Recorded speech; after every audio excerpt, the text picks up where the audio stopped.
Boa tarde, pessoal do sexto ano, Integral Colégio de Curso de Araruna. Vamos aí para mais uma aula de História, finalizando, né, esse capítulo, certo? E aí, algumas coisas que vamos discutir nessa aula, eu já falei na outra aula, como não deu tempo para a gente terminar, então vamos aí, né, revisar algumas coisas e, né, finalizar aí esse capítulo, tá certo? Então, é desagregação e divisão do Império Romano, certo? Ou seja, vamos aí trabalhar, né, com a crise do Império Romano, tá certo? Com as invasões bárbaras, com as crises econômicas e políticas, né, que está findando aí, né, do Império Romano, certo? Vamos só retomar alguns conceitos que já trabalhamos, certo? Porque serve também como revisão, né, para as próximas avaliações, certo? Então, a partir do momento que surge o Império Romano, né, o imperador ele vai ter algumas atribuições, certo? Então, ele vai ser príncipes, né, primeiro cidadão, ele vai ser augusto, né, ele vai ter aí uma característica religiosa dentro do seu governo, ele também vai ser um chefe religioso, ele vai ter vamos chamar ele de divino, né, porque Augusto é um título de divino, aí também de imperador, né, ele vai ser ali o governante absoluto, ele vai poder tomar aí as medidas, né, que ele queira tomar, certo? A política ela vai continuar mais ou menos da mesma forma, as instituições políticas, como por exemplo o Senado, que tinha muita força na República, não vai ter tanto no Império, quem vai ter grande poder no Império Romano vai ser a guarda pretoriana, tá? Eu já falei isso para vocês, tá certo? E a sociedade basicamente vai ficar mais ou menos, né, a mesma coisa, tá? Os plebeus ali vão continuar, né, tentando garantir mais direitos, claro, como vai ter essa política do pão e circo, esses conflitos entre plebeus e patrícios, eles vão ficar um pouco ali apaziguados, mas mesmo assim, né, os plebeus aí vão, é, é, de certa forma, né, não tanto, mas vão continuar querendo mais direitos políticos, mais direitos sociais, direitos civis, tá? Mas enfim, né, vai continuar mais ou menos a mesma coisa. As mulheres, né, poderiam ter propriedade, né, eu já falei isso para vocês, poderiam ter representação jurídica, tá? Podiam ter, eram consideradas cidadãs também, porém não tinham uma participação na política que era aí exclusiva, né? Principalmente aí dos grandes proprietários, dos generais, tá? Que eram em sua maioria os patrícios, certo? Então vai ter essa política do pão e circo, eu falei para vocês, né? Os imperadores eles davam pão, que eram alimentos, e davam diversão, que era o circo, para tentar aí apaziguar os ânimos para que não houvesse conflitos, certo? Uma outra forma também de tentar, né, ter aquela população nas mãos era a questão aí da romanização, tá? Que aí os imperadores, as legiões, né, os governantes romanos do Império Romano levavam aí para as províncias conquistadas, levavam sua cultura, levavam suas leis e tentavam impor aquela região, tá certo? Ou seja, os imperadores romanos queriam que as províncias, que os territórios conquistados agissem da mesma forma que os romanos, né? Praticassem a mesma cultura que os romanos, por exemplo, a religião politeísta, que eles queriam que aqueles povos cultuassem seus deuses, né? Queriam que aqueles povos tivessem a mesma arquitetura, seguissem as mesmas leis, né, que os romanos. De certa forma, às vezes acontecia até a violência, né, que eles acabavam cometendo para que essas pessoas é, praticassem aí os seus cultos, as suas leis, as suas práticas, tá certo? Então, Roma havia se tornado rica e grandiosa, porém, para se manter, necessitava de grandes gastos e muitos funcionários. Tá? Como Roma era muito extensa, necessitava aí de muitos funcionários e de muitas riquezas também para se manter. certo? Porém, vai chegar um momento, pessoal, que essas conquistas elas vão parar, tá? Chega um momento que Roma não consegue mais se expandir, não consegue mais conquistar, tá certo? Lembra que eu falei para vocês que os primeiros 2 séculos, né, do Império Romano, ele é um momento muito grandioso, né? Que Roma vai conseguir muitas riquezas, vai conseguir chegar ao seu ápice, né? Vai chegar ao grande império que foi, com a sua máxima extensão territorial, tá certo?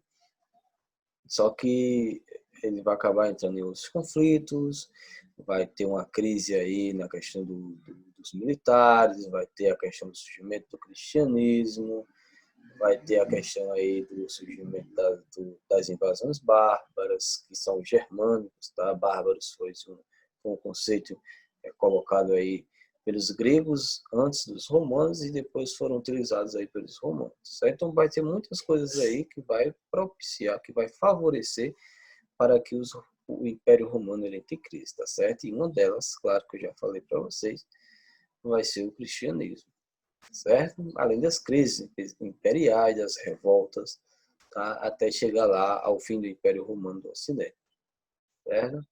É nesse contexto aí que vai surgir o cristianismo, tá? Que eu falei isso para vocês.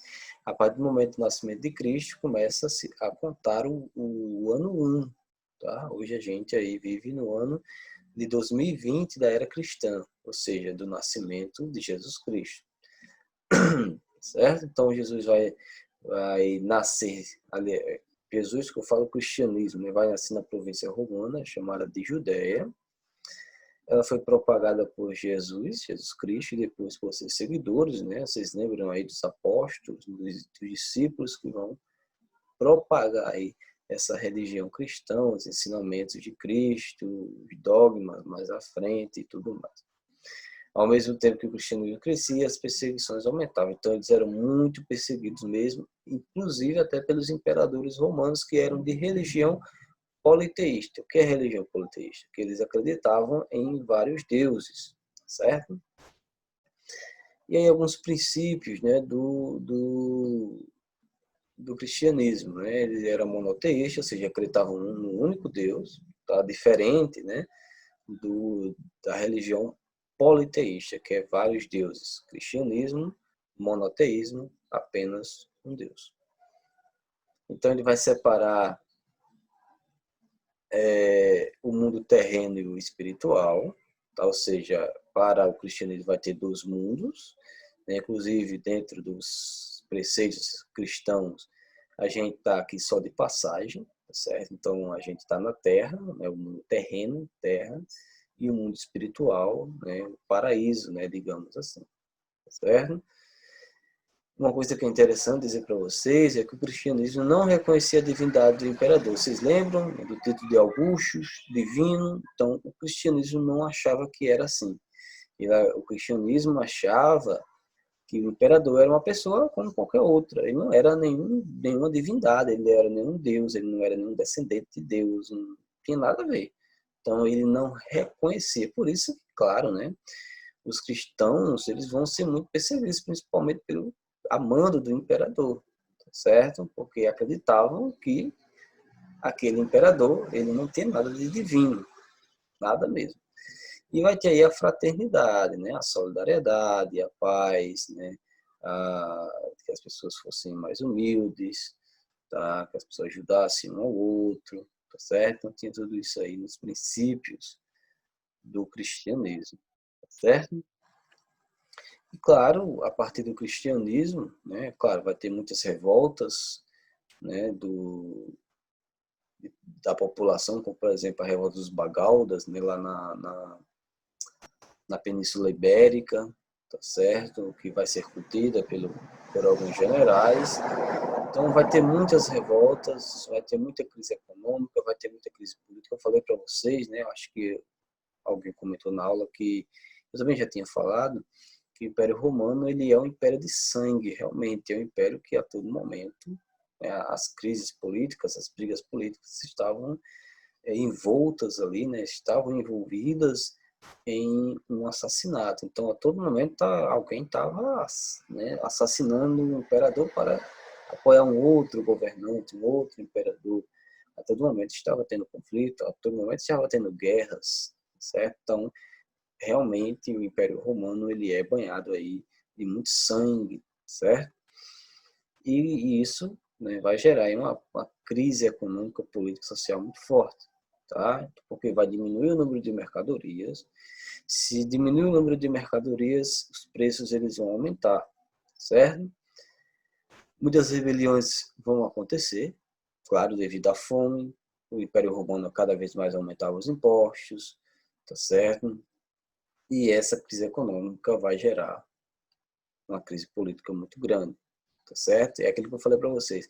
Muitos imperadores eles vão ser depostos, eles vão ser retirados de trono, eles vão ser assassinados, eles vão ser presos, né? Então, tudo isso aí vai acontecer constantemente no Império Romano. Tá? Isso aí vai gerar. Isso é a crise. A gente está falando aí da crise do Império Romano. E aí, é nesse momento que já começa a se acontecer o quê? Um período de ruralização. As pessoas vão sair da cidade e vão para o campo, certo? Então, muitos senhores vão fortificar suas propriedades e muitas pessoas, claro, vão passar a migrar, a sair da cidade e ir para esse campo, porque vão ter a proteção desses senhores. Tá? Não sei se vocês estão percebendo, mas é nesse momento que já podemos pensar aí, né, nos princípios do feudalismo, certo? Que vamos discutir mais à frente.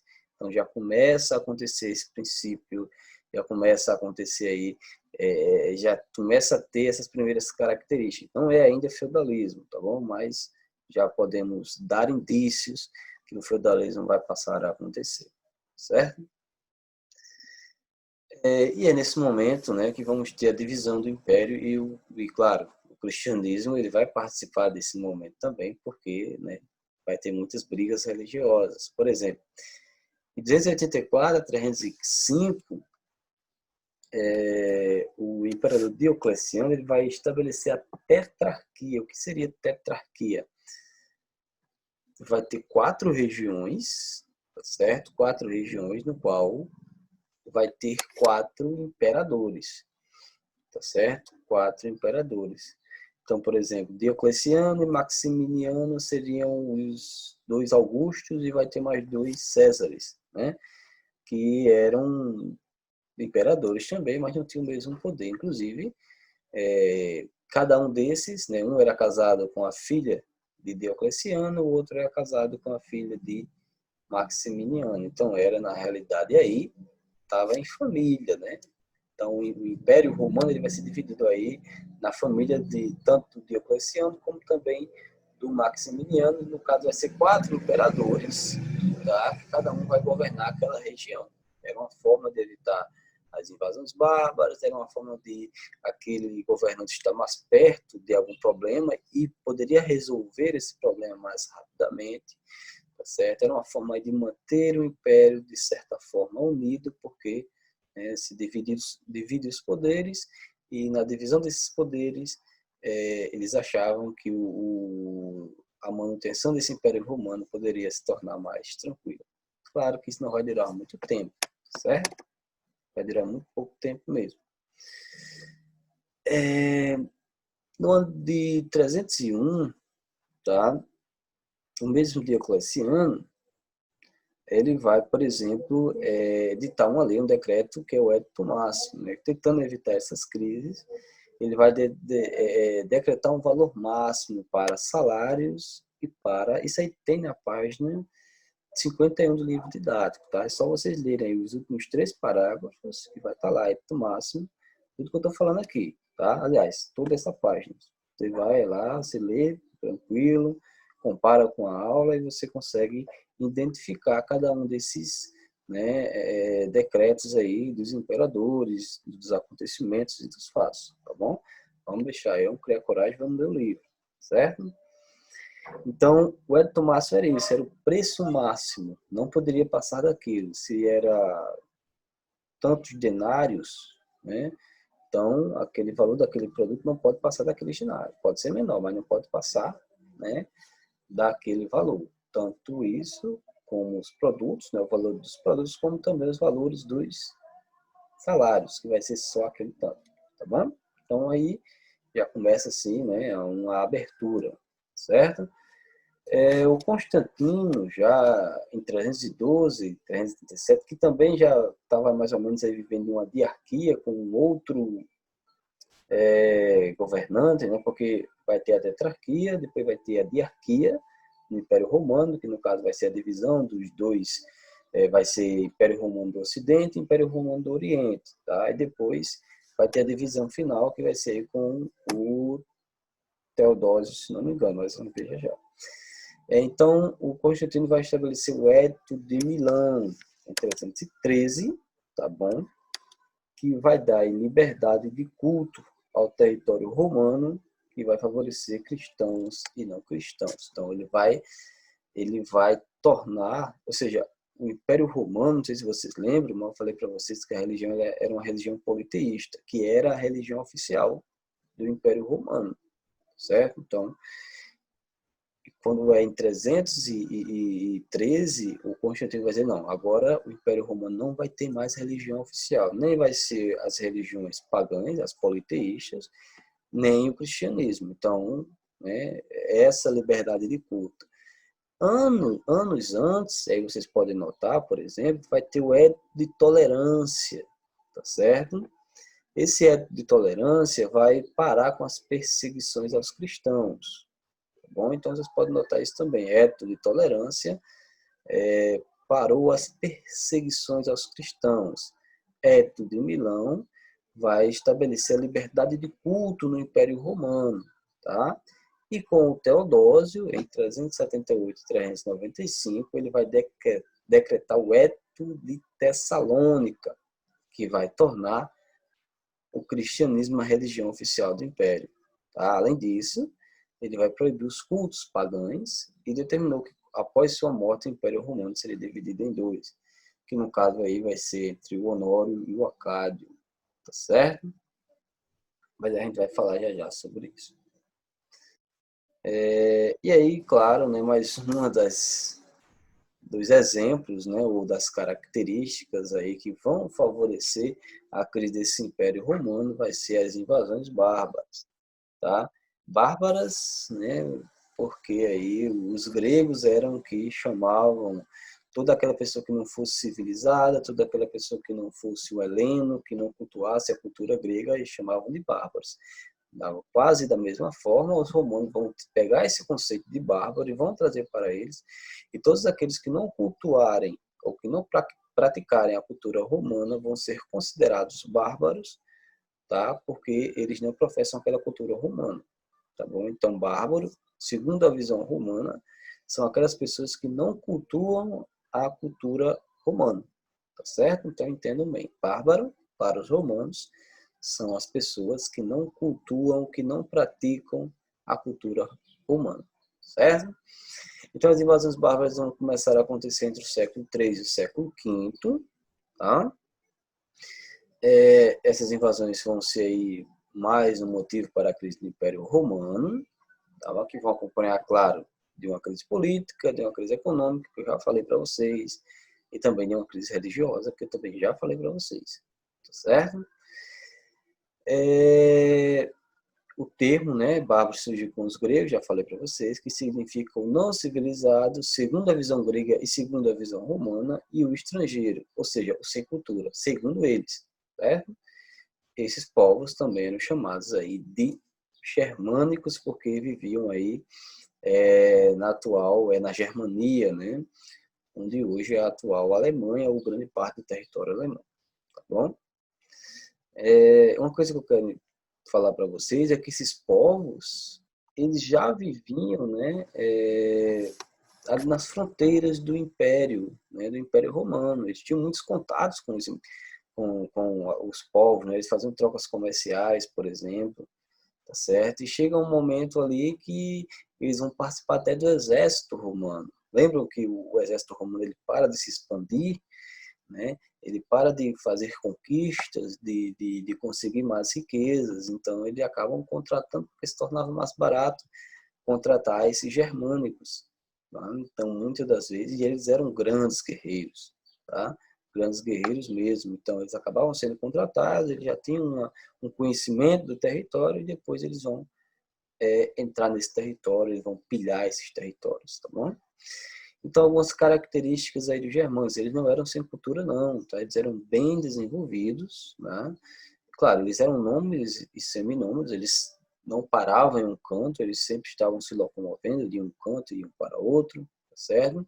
Mas eles, por exemplo, eles eram politeístas, eles eram grandes guerreiros, tá? E, por exemplo, eles utilizavam cavalos, né, nas suas batalhas, tá certo? Eles eram exímios guerreiros mesmo. Realizavam o pastoreio, então eles criavam animais e faziam, claro, a agricultura de pequeno porte. Eles também dominavam a metalurgia, tá? Metalurgia, eles tinham vários conhecimentos sobre astronomia também. Então, eles tinham, sim, a sua cultura, eles tinham, sim, o seu conhecimento, tá bom? Eles não falavam latim, nem falavam grego, eles falavam, né, as línguas, né, germânicas, certo? E aí, como é que vai acontecer, né? Essas invasões, elas já começam a acontecer no século III, né? Eles passam já a ocupar a região da Alemanha, né? Que é hoje a atual Alemanha, tá? Nessa partezinha aqui, ó, que vocês veem os francos, os vândalos, lombardos, tá? Visigodos. Então, eles passam a ocupar essa região aqui, que fazem fronteira com o Império Romano e vão ter os contatos comerciais nas fronteiras, tá certo? Como viviam em regiões mais ao norte, mais frias, e precisavam de regiões mais férteis, os germânicos começam a invadir os territórios romanos. E claro que também esses germânicos, eles viviam em constante conflito, tá? Principalmente com os hunos. Vocês estão vendo duas setas roxas, tá? Acho que vocês estão vendo, que tem o nome da hunos. E esses hunos vão prensar, né? Vão começar a perseguir esses outros povos, tá? E esses outros povos acabavam migrando para o Império Romano. Claro, eles queriam também muitas terras que eram mais férteis, eles queriam também riquezas, tá? Mas um dos motivos para que esses povos germânicos eles ultrapassem essa fronteira vai ser também o conflito com outros povos, né, que no caso aí serão os hunos, tá bom? Então eles acabaram aí adentrando. E aí vocês percebem, né? Isso aqui já é no fim do Império Romano, do Ocidente, em 476, que marca a data, né, do fim do Império. Vamos ter alguns reinos, por exemplo, aqui, ó, o reino dos visigodos, tá? Aí tem o nome, né? Dos vândalos, tá? Tem vários aí, tem até o nome dos reis, né? Adoacro, tá certo? Então tem vários aí. Então, com o fim do Império Romano do Ocidente, esses reinos, né? Aí você pode pensar, mas professor, por que eles não manteram esse Império Romano unido? Eles não manteram unido, pessoal, porque eram vários povos que estavam, não era um único povo, tá certo? Eram vários povos, eram os visigodos, eram os godos, eram os extragodos, ostragodos. Então, eram vários povos e não tinham como manter unido, porque esses povos também se enfrentavam, esses povos também estavam em conflito. Então, não tinha como manter esses povos unidos. Então, cada um foi fazendo ali o seu reino. Tá? Cada um foi conquistando uma província do Império Romano e foi fazendo ali o seu reino. Tá? E aí esse conjunto de fatores enfraqueceu as fronteiras romanas, ocasionou a divisão territorial no ano de 395 e fez surgir dois novos impérios, o Império Romano do Ocidente e o Império Romano do Oriente. O Império Romano do Ocidente chegou ao fim em 476, com a tomada de Ravenna, que era a capital nesse momento do Império Romano, tá? Pelos Érulos. Tá? O último imperador foi Rômulo Augusto, que também já era filho, né, de um general que era de origem germânica, né? Então, para percebermos aí que esses germânicos aí estavam presentes bem antes, né, de eles cometerem as invasões, as pilhagens e a tomada dessas províncias, dessas cidades romanas para a construção dos seus reinos, tá certo? Então, essa é a nossa aula de hoje, espero que vocês tenham entendido, tá certo? As dúvidas, vocês anotem aí, depois vocês me perguntam, ou podem me perguntar agora no chat, tá bom? Então, até a próxima aula e até mais.